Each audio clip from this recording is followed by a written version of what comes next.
আর কয়েকটা দিন পরেই আসতে চলেছে শুভ অক্ষয় তৃতীয়া। এই অক্ষয় তৃতীয়ার দিন, তারিখ এবং এদিন কি কি করা উচিত, কি কি করা উচিত নয়, বা শাস্ত্রসম্মতভাবে কোন কোন দিকগুলোকে শুভ বলে মনে করা হয়, শুভ বলে চিহ্নিত করা হয়েছে, আজ এ নিয়েই পাঠ ও আলোচনা করব। জয় গুরু। সকলকে জানাই শুভেচ্ছা এবং যথাস্থানে প্রণাম। অক্ষয় তৃতীয়া, তো তিথিটি তৃতীয়া, কিন্তু দেখুন যে এখানে তিথিটির পূর্বে, তৃতীয়ার পূর্বে অক্ষয় শব্দটি ব্যবহার করা হয়েছে, যে তার মানে এখানে আমরা বুঝতে পারছি যে এই তিথিটি কতটি গুরুত্বপূর্ণ, তিথিটির তাৎপর্য যে কতটা গুরুত্বপূর্ণ, তো ওই অক্ষয় শব্দটার দ্বারাই আমরা কিন্তু বুঝতে পারি, যার ক্ষয় নেই, যার ব্যয় নেই। তাই এদিন বলা হয় যে এই দিনে আমরা যা কিছু করি না কেন তাই অক্ষয় হয়ে থেকে যায়। যদি আমরা পুণ্যকর্ম করি তো সেই পুণ্যকর্ম অক্ষয় হয়ে থাকে, আর যদি পাপ কর্ম করি, মনের মধ্যে কোনো অসৎ ভাবনা, অসৎ পরিকল্পনা, এই সমস্ত কিছু মনের মধ্যে আসে, তো তখন সেই সমস্ত ভাবনাগুলোই মনের মধ্যে অক্ষয় হয়ে থেকে যায়। সারাটা বছরের মধ্যে যে সমস্ত গুরুত্বপূর্ণ তিথিগুলো থাকে তার মধ্যে একটা সেরা, একটা অন্যতম তিথি হলো এই অক্ষয় তৃতীয়া তিথি। শ্রদ্ধেয় শ্রী বেণীমাধব শীল মহাশয়ের ফুল পঞ্জিকায় দেখুন বলা হয়েছে এবছর অর্থাৎ 2025 সালে 1432 বঙ্গাব্দে এই অক্ষয় তৃতীয়ার দিন, তারিখটি হল 30 এপ্রিল, 16 বৈশাখ, বুধবার। আরেকবার বলি, 30 এপ্রিল, 16 বৈশাখ, বুধবার। এই দিন অক্ষয় তৃতীয়া। তবে তৃতীয়া তিথি দেখুন শুরু হচ্ছে 15 বৈশাখ, 29 এপ্রিল, মঙ্গলবার, রাত্রি 8:24 পর। শ্রদ্ধেয় শ্রী বেণীমাধব শীল মহাশয়ের ফুল পঞ্জিকা অনুসারে বলা হয়েছে যে তৃতীয়া তিথিটি শুরু হচ্ছে 15 বৈশাখ, 29 এপ্রিল, মঙ্গলবার, রাত্রি 8:24 পর। আর পরের দিন মানে 16 বৈশাখ, 30 এপ্রিল, এই দিন তৃতীয়া তিথি থাকছে সন্ধ্যা 6:12 পর্যন্ত। এই তিথির মাহাত্ম্য কি, এর গুরুত্ব কোথায়, প্রথমে এ সম্পর্কে আমাদের একটু জানা দরকার। তো বলা হয় এই তিথি পালন করলে, এই তিথিতে ইষ্ট দেবতা এবং ভগবান বিষ্ণু, গণেশ এবং মা লক্ষ্মীর পুজো করলে আমরা জীবনে পারিবারিক ক্ষেত্রে অন্তহীন সমৃদ্ধি লাভ করতে পারি। এই তিথি একাধিক কারণে তাৎপর্যপূর্ণ। শাস্ত্রে বলা আছে যে কুবের এই দিনে ভগবান মহাদেবকে তপস্যায় সন্তুষ্ট করে ভগবান শিবের কাছে অতুল সম্পদ লাভ করেছিলেন। আর এই কারণেই এই দিন বৈভব লক্ষ্মীর পূজা করা শুভ বলে মনে করা হয়। বলা আছে এই দিন পরশুরাম জন্মগ্রহণ করেছিলেন, আর সেই কারণে এই দিনটিতে পরশুরাম জয়ন্তীও পালন করা হয়। কৃষ্ণ দ্বৈপায়ন ব্যাসদেব এই দিন মহাভারত রচনা শুরু করেছিলেন। শাস্ত্রে বলা আছে এই দিন সত্যযুগ শেষ হয়ে ত্রেতা যুগ শুরু হয়েছিল। আবার এই দিনেই ভগীরথ মা গঙ্গাকে এই মর্তে নিয়ে এসেছিলেন। এই অক্ষয় তৃতীয়ার দিন থেকেই পুরী ধামে জগন্নাথ দেবের যে রথযাত্রা হয়, সেই রথ নির্মাণ শুরু হয় এই অক্ষয় তৃতীয়ার দিন থেকেই। পাণ্ডবগণ যখন বনবাসে ছিলেন তখন যুধিষ্ঠির সূর্যদেবের তপস্যা করে সূর্যদেবকে সন্তুষ্ট করেন এবং সূর্যদেব যুধিষ্ঠিরকে একটি অক্ষয় অন্নপাত্র দান করেছিলেন।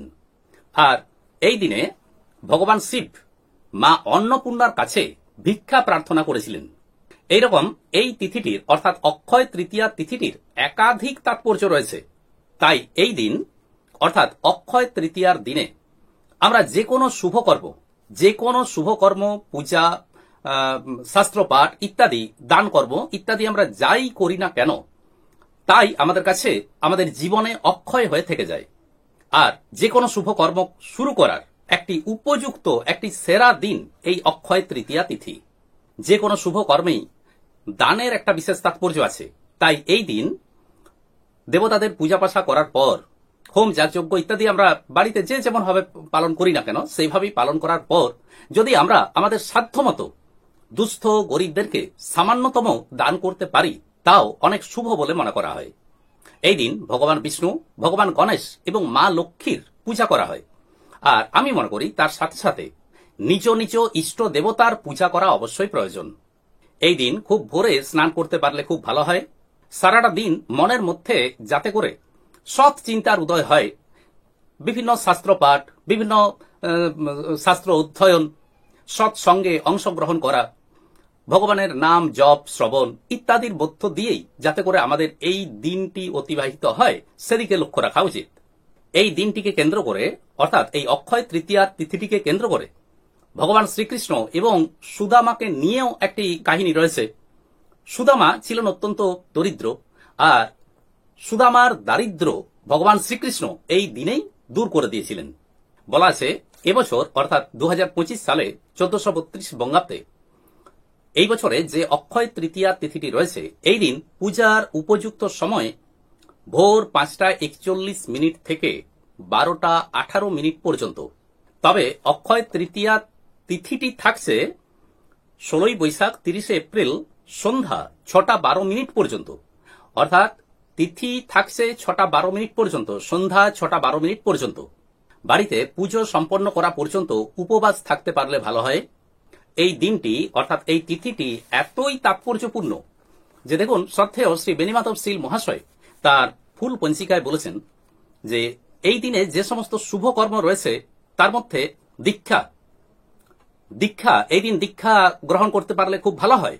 দিবাত 3:49 মধ্যে, অপরাহ্ন 3:49 মধ্যে গাত্র হরিদ্রা, অবুরাহ্ন দিরাগমন, সাধভক্ষণ, নামকরণ, নিষ্ক্রমণ, অন্নপ্রাশন, চূড়াকরণ, গৃহারম্ভ, দেবগৃহারম্ভ, গৃহপ্রবেশ, দেবগৃহপ্রবেশ, পুংরত্ন ধারণ, জলাশয়ারম্ভ, জলাশয় প্রতিষ্ঠা, দেবতা গঠন, দেবতা প্রতিষ্ঠা, বিষ্ণু প্রতিষ্ঠা, শিব প্রতিষ্ঠা, বৃক্ষ প্রতিষ্ঠা, বিপন্নারম্ভ, পুণ্যাহ, গ্রহ পূজা, শান্তি সস্তয়ন, হল প্রবাহ, বীজ বপন, বৃক্ষাদি রোপণ, ধান্য রোপণ, ধান্য স্থাপন, নবান্ন, জব শ্রাদ্ধ, কারখানা আরম্ভ, কুমারী নাসিকা বেদ, বাহন ক্রয় ও বিক্রয়, কম্পিউটার নির্মাণ ও চালন ইত্যাদি বিভিন্ন শুভকর্ম করা যায় এই তিথিটিতে।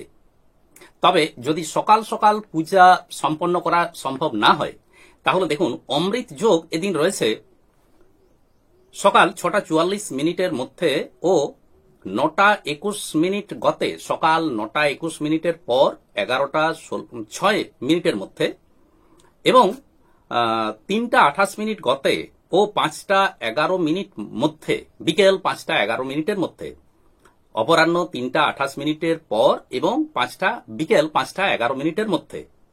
আর দেখুন, মাহেন্দ্র যোগ রয়েছে দিবা 1:44 গতে, অপরাহ্ন 1:44 পর এবং 3:28 মধ্যে, অপরাহ্ন 3:28 মধ্যে।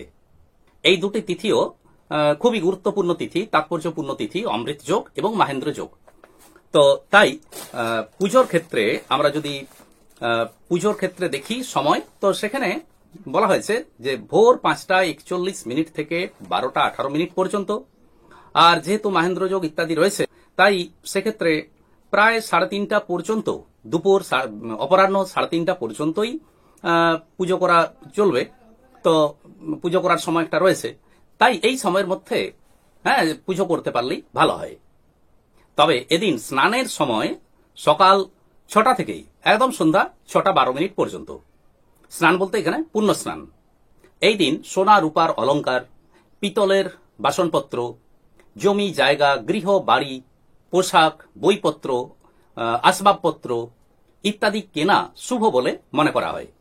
তবে বাসনপত্রের ক্ষেত্রে অ্যালুমিনিয়াম, স্টিল এবং প্লাস্টিকের দ্রব্য না কেনাই ভালো।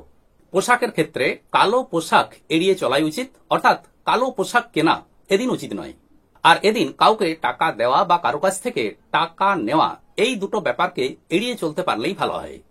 এই দিন শাস্ত্র পাঠ, শাস্ত্র শ্রবণ, ভগবানের নাম জপ শ্রবণ মনন স্মরণ, গুরু মন্ত্র যতটা পারা যায় জপ করা, তো এইভাবেই আমাদের কিন্তু এই দিনটিকে অতিবাহিত করা উচিত। আর আমি মনে করি যে এই দিন মৃত পূর্বপুরুষদের উদ্দেশ্যে জল মিষ্টান্ন নিবেদন করলে ভালো হয়, তারা প্রসন্ন হন। মনের মধ্যে যাতে করে কোনো প্রকার অসৎ উদ্দেশ্য, অসৎ ভাবনা যাতে করে মনের মধ্যে এইসব চিন্তাগুলো না আসে, সেই দিকটি অবশ্যই লক্ষ্য রাখা উচিত। আজ এই পর্যন্তই। নমস্কার।